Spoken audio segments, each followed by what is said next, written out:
สวัสดีครับสมาชิกทุกท่านครับยินดีต้อนรับทุกท่านเข้าสู่ช่อง VP ธรรมดานะครับช่อง VP ธรรมดาก็จะมานำเสนอหุ้นไทยเที่ยงนะครับ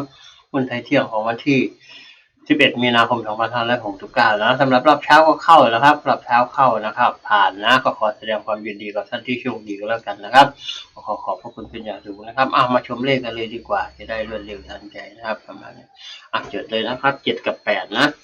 ครับ7กับ8นะครับจดไปก่อนนะครับไปก่อนนะ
โอเคนะครับโอเคนะเกิดทันนะครับโอเคนะครับพบกันใหม่รอบบ่ายนะ